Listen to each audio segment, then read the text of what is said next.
mentez et encore vous nous mentez. Pour remplir vos poches. Vous vivez dans des palaces, mais vous vous souciez même pas de ce que l'Africain doit manger.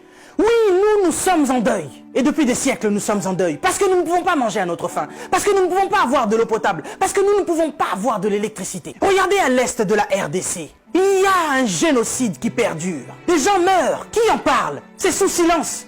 Et aujourd'hui, l'OMS vient nous parler de la pandémie, de l'épidémie, qui n'a même pas fait 100 000 morts dans le monde. Ces millions de Congolais qui meurent chaque jour. Qu'est-ce que vous en faites? Vous nous parlez de crise? Vous voulez prendre des décisions de crise? Mais nous, ça fait des siècles que nous sommes en crise. Qu'est-ce que vous faites, cher président? À part manger et boire et faire des fêtes. Vous parlez confinement? Oui, l'Africain accepte.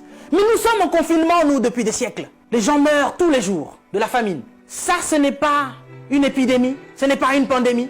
Des jeunes filles se font exquiser tous les jours en Afrique de l'Ouest. Boko Haram est en train de exterminer des gens. Ils violent des femmes. Ils séquestrent des jeunes filles.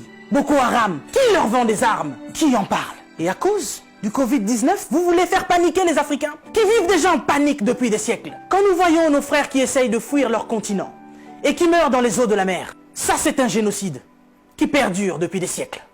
Et nous en avons marre, nous en avons assez.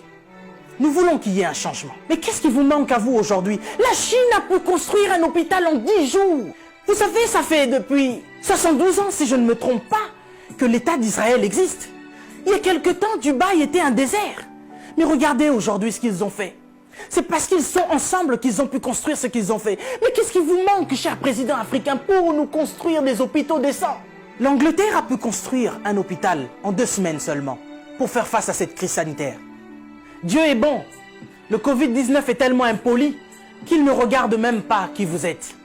Président ou pas, il s'en fout. Il n'a pas respecté la reine d'Angleterre. Il est entré dans son palais, il a touché Charles. Il n'aura pas peur de vous. Mais par contre, là, vous êtes cuit.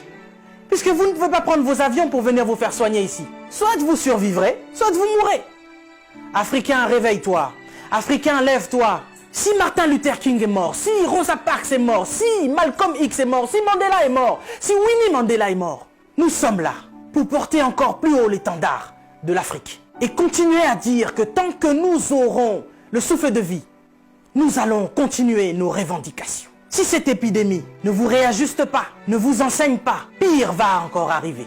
Vous passerez, l'Afrique sera encore là, et l'Africain aussi. Cessez votre méchanceté, cher président. Donnez-nous de l'eau, donnez-nous de l'électricité, construisez des hôpitaux, arrêtez de faire mourir l'Africain par la faim, parce que nous, c'est pas le Covid-19 qui nous tue. Nous mourrons déjà de la famine. Pendant que vous avez fait des provisions pour vos maisons, ce petit Africain, il va manger quoi, lui? Cette épidémie passera. Nous sortirons de là, certainement. Mais vous n'allez pas vous en sortir ainsi, devant le tribunal de Dieu. Mais avant le tribunal de Dieu, ici sur cette terre, vous serez jugés. Africain, sois fort. Que personne ne te fasse peur. Respectez les règles d'hygiène, mais n'ayez pas peur. Nous sommes forts. C'est Dieu qui nous protège. Et que Dieu vous protège, cher Africain. Que Dieu vous garde là où vous êtes. Le combat n'est pas encore fini. Ça ne fait que commencer. Que Dieu nous fasse justice.